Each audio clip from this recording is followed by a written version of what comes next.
കർത്താവായ യേശുക്രിസ്തുവിൻ്റെ അതിപരിശുദ്ധ നാമം വാഴ്ത്തപ്പെടട്ടെ. പ്രിയപ്പെട്ടവരെ, ഇന്ന് നമ്മൾ ധ്യാനിക്കുന്നത് യോഹന്നാൻ എഴുതിയ സുവിശേഷം 14-ാം അധ്യായം 18-ാം വാക്യം. ഞാൻ നിങ്ങളെ അനാഥരായി വിടുകയില്ല, ഞാൻ നിങ്ങളുടെ അടുക്കൽ വരും.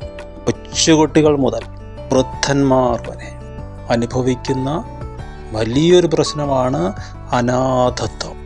നമുക്കാരുമില്ല എന്നൊരു തോന്നൽ വന്നാൽ, എല്ലാവരും ചുറ്റിനും ഇരിക്കുമ്പോഴും അനാഥത്വം ഫീൽ ചെയ്യാം. അതുകൊണ്ടാണ് സങ്കീർത്തനം 23 എല്ലാവർക്കും ഇഷ്ടമാകുന്നത്. കർത്താവ് എൻ്റെ ഇടയനാകുന്നു, എനിക്ക് മുട്ടുണ്ടാകില്ല. എനിക്കൊരാളുണ്ട്, എന്നെ കെയർ ചെയ്യാൻ ഒരാളുണ്ട്. നമ്മുടെ അനാഥത്വം നീക്കുവാൻ സ്നേഹിതന്മാർക്ക് കഴിയുകയില്ല, കുടുംബാംഗങ്ങൾക്ക് കഴിയുകയില്ല, സഹോദരങ്ങൾക്ക് കഴിയുകയില്ല. കർത്താവിന് മാത്രം കഴിയും. കാരണം മുഖപക്ഷമില്ലാതെ ആദ്യം തൊട്ട് അവസാനം വരെ നരയ്ക്കുവോളം ഞാൻ നിങ്ങളെ ചുമക്കും എന്നരുളി ചെയ്തവൻ.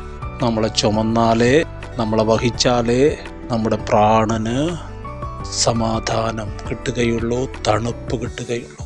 പത്രോസ് ഇതിനെക്കുറിച്ച് പറയുന്നത്, ഇപ്പോഴോ നിങ്ങൾ നിങ്ങളുടെ ആത്മാക്കളുടെ ഇടയനും അധ്യക്ഷനുമായവങ്കിലേക്ക് മടങ്ങി വന്നിരിക്കുന്നു. മുമ്പ് എങ്ങനെയായിരുന്നു? മുമ്പ് നിങ്ങൾ തെറ്റി ഉഴലുന്ന ആടുകളെ പോലെ ആയിരുന്നു.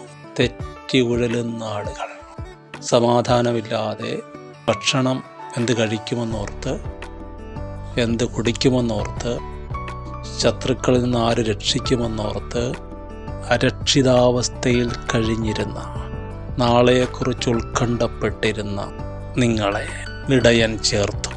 യേശു കർത്താവ് പോവുകയാണ്, ശിഷ്യന്മാരോട് പറയുകയാണ്, നിങ്ങൾക്ക് ഞാൻ ചില വിലക്കുകൾ തന്നു. ഏറ്റവും പ്രധാനം ലോകപ്രകാരം സന്തോഷിക്കുന്നതിൽ നിന്ന് ഞാൻ നിങ്ങളെ വിലക്കി. കർത്താവിൻ്റെ പ്രത്യേകത അതാണ്. ഒരു കാര്യം വിലക്കിയാൽ, നോ എന്ന് പറഞ്ഞാൽ അതിനേക്കാൾ 3 മടങ്ങ് വലിപ്പമുള്ളൊരു യെസ് അവൻ തരും. വീഞ്ഞു കുടിച്ച് നിങ്ങൾ മത്തരാകരുത്. അപ്പോൾ ഞങ്ങൾ വീഞ്ഞു കൂടി നിർത്താം. എന്ത് തരും? ആത്മാവ് നിറഞ്ഞവരാകുവിൻ. കണ്ടോ, ഒരു കാര്യത്തിന് നോ പറഞ്ഞാൽ മറുവശത്ത് യേസിൻ്റെ ഒരു വാതിലവൻ തുറക്കും. കുറച്ചുകൂടെ വ്യക്തമായി പറഞ്ഞാൽ, യേസിൻ്റെ ഒരു വാതിലവൻ തുറന്നു വെച്ചിട്ടാണ് നിങ്ങളോട് നോ പറയുന്നത്. തോട്ടത്തിലെ സകല വൃക്ഷങ്ങളുടെയും ഫലം നിങ്ങൾക്ക് തിന്നാം എന്നുള്ളൊരു വാതിൽ തുറന്നു വെച്ചിട്ടാണ് അറിവിൻ്റെ വൃക്ഷഫലം തിന്നരുത് എന്ന് പറയുന്നത്. തുറന്നു വെച്ച വാതിൽ, ആ വാതിലിൽ ജീവൻ്റെ വൃക്ഷഫലമുണ്ടായിരുന്നു. മനുഷ്യൻ ചതിക്കപ്പെട്ട മനുഷ്യൻ അവനെ എടുത്തിരുന്ന മണ്ണിൽ വേല ചെയ്യേണ്ടതിന് ഏദൻ തോട്ടത്തിൽ നിന്ന് പുറത്തു പോകേണ്ടി വന്നു.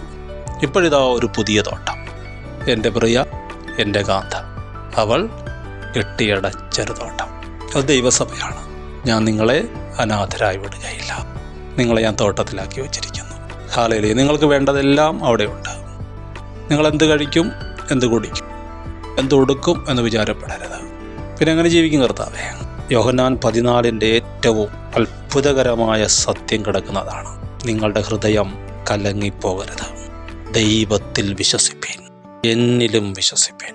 ഞാൻ പിതാവിലും പിതാവ് എന്നിലും എന്നെ വിശ്വസിപ്പീൻ, അല്ലെങ്കിൽ പ്രവൃത്തി നിമിത്തം എന്നെ വിശ്വസിപ്പീൻ. യേശു കർത്താവ് തൻ്റെ ജീവകാലത്ത് ചെയ്തിരുന്ന പ്രവൃത്തി എന്തായിരുന്നു? ജീവിക്കാൻ വേണ്ടി ഒരു മനുഷ്യൻ ജോലി ചെയ്യണ്ടേ? യേശു കർത്താവ് എന്ത് ജോലിയാണ് ചെയ്തിരുന്നത്? 30 വയസ്സ് വരെ അവൻ തച്ചൻ്റെ പണി ചെയ്തിരുന്നു. സുവിശേഷം പറയാൻ തുടങ്ങിയതിന് ശേഷം, ദൈവവേല തുടങ്ങിയതിന് ശേഷം അവൻ എന്ത് ജോലിയാണ് ചെയ്തിരുന്നത്? അവൻ ഉപജീവനത്തിന് വേണ്ടി ജോലി ചെയ്യുന്ന ആളായിരുന്നില്ല. അവൻ മറ്റുള്ളവരെ കൂടെ പുലർത്തുന്നവനായിരുന്നു. അനേകം കുടുംബങ്ങളെ പുലർത്തുന്നവനായിരുന്നു. സത്യത്തിൽ ദൈവമാണ് സകല കുടുംബങ്ങളെയും പുലർത്തുന്നത്. നമ്മളത് അറിയുന്നില്ലെന്നേ ഉള്ളൂ. ഭൂമിയിലെ സകല കുടുംബത്തിനും പേർ വരുവാൻ കാരണമായ പിതാവ് എന്ന വാക്കിൻ്റെ അർത്ഥം അതാണ്. ആരും അറിയുന്നില്ലെങ്കിലും സകലർക്കും ആഹാരം കൊടുക്കുന്നതും വെള്ളം കൊടുക്കുന്നതും പുലർത്തുന്നതും ദൈവം തന്നെ. പക്ഷെ യോഹന്നാനിൽ 14 കർത്താവ് പറയുന്നത്, ഞാൻ നിങ്ങളോട് പറയുന്നു, ഞാൻ ചെയ്യുന്ന പ്രവൃത്തി എന്നിൽ വിശ്വസിക്കുന്നവനും ചെയ്യും. ഞാൻ പിതാവിൻ്റെ അടുക്കൽ പോകുന്നത് കൊണ്ട് അതിൽ വലിയതും അവൻ ചെയ്യും. എന്താണത്? എൻ്റെ നാമത്തിൽ പിതാവിനോട് അപേക്ഷിക്കുന്നത് തന്നെ. പ്രാർത്ഥനയാൽ കാര്യങ്ങൾ നടത്തുക, പ്രാർത്ഥനയാൽ അത്ഭുതങ്ങളെ ചെയ്യുക, പ്രാർത്ഥനയാൽ പട്ടിണി മാറ്റുക, പ്രാർത്ഥനയാൽ ഇല്ലായ്മകളെ മാറ്റുക, പ്രാർത്ഥനയാൽ രോഗസൗഖ്യങ്ങളെ നടത്തുക, പ്രാർത്ഥനയാൽ ഭൂതങ്ങളെ പുറത്താക്കുക, പ്രാർത്ഥനയാൽ അതിക്രമങ്ങൾ അവസാനിപ്പിക്കുക, പ്രാർത്ഥനയാൽ പ്രകൃതി ദുരന്തങ്ങളെ മാറ്റുക, പ്രാർത്ഥനയാൽ യുദ്ധങ്ങളെ അവസാനിപ്പിക്കുക. ഞാൻ പിതാവിൻ്റെ അടുക്കൽ പോകുന്നത് കൊണ്ട് ഞാൻ ചെയ്തതിനേക്കാളും വലിയ പ്രവൃത്തി നിങ്ങൾ ചെയ്യും. ഒറ്റ കണ്ടീഷൻ ആദ്യം പറഞ്ഞത്. ഒരേ ഒരു ശത്രുവേ ഉള്ളൂ നിങ്ങൾക്ക് ഈ കാര്യത്തിൽ, ലോകം. വചനത്താൽ ഒരു മനുഷ്യൻ ജീവിക്കുന്നതിന് തടസ്സം ലോകം, ലോകത്തിൻ്റെ സിസ്റ്റം. അവൻ ലോകത്തിലുണ്ടായിരുന്നു, ലോകം അവൻ മുഖാന്തരം ഉളവായി, ലോകമോ അവനെ അറിയാൻ പറ്റുകയില്ല. കാരണം ലോകത്തിൻ്റെ രീതി വിശക്കുമ്പോൾ പൈസ കൊടുത്ത് ബ്രെഡ് മേടിക്കുകയാണ്. ലോകത്തിന് അവനെ അറിയാൻ കഴിയുകയില്ല. യേശുവിൻ്റെ രീതി അങ്ങനെയല്ല. അത്ഭുതകരമായി പുലർത്താമെന്ന് വാഗ്ദത്തം ചെയ്തവൻ. അതുകൊണ്ടാണ് പറയുന്നത്, പിതാവേ, നാശയോഗ്യനായ ഒരുത്തനല്ലാതെ ബാക്കി ആരും നശിച്ചു പോയിട്ടില്ല. നീ എന്നെ ഏൽപ്പിച്ചില്ലേ, അവരെ ഞാൻ സൂക്ഷിച്ചിരിക്കുന്നു. 30 വെള്ളിക്കാശിന് എന്നെ വിറ്റുകളഞ്ഞ ഒരുവൻ മാത്രം പോയി. വെള്ളിയും പൊന്നും എനിക്കില്ല, എനിക്കുള്ളത് നിനക്ക് തരുന്നു, നസറായനായ യേശുവിൻ്റെ നാമത്തിൽ നടക്കുക എന്ന് പറയുന്നവരെ ഞാൻ ശേഷിപ്പിച്ചിരിക്കുന്നു. ഇതെങ്ങനെ സാധിക്കും? എങ്ങനെ സാധിക്കുമെന്ന് ചോദിച്ചാൽ ബുദ്ധി കൊണ്ട് സാധിക്കുകയില്ല. ആദ്യത്തെ മനുഷ്യൻ ജീവനുള്ള ദേഹിയായിരുന്നു. ഒടുക്കത്തെ ആദാം യേശു ക്രിസ്തു ജീവിപ്പിക്കുന്ന ആത്മാവാണ്. ആത്മാവ് ജീവിപ്പിക്കപ്പെടണം.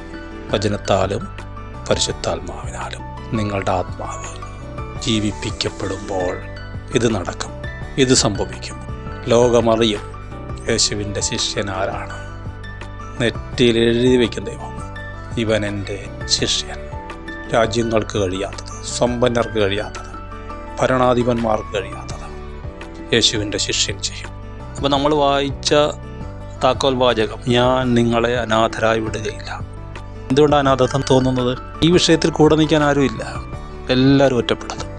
ലോകത്തിൽ നിങ്ങൾക്ക് ഒരാശയും കിട്ടുകയില്ല, ഒരു താങ്ങും കിട്ടുകയില്ല. അപ്പോൾ നിങ്ങൾക്ക് അനാഥത്വം ഫീൽ ചെയ്യും. പക്ഷെ പേടിക്കണ്ട, ഞാൻ നിങ്ങളുടെ കൂടെ വരും.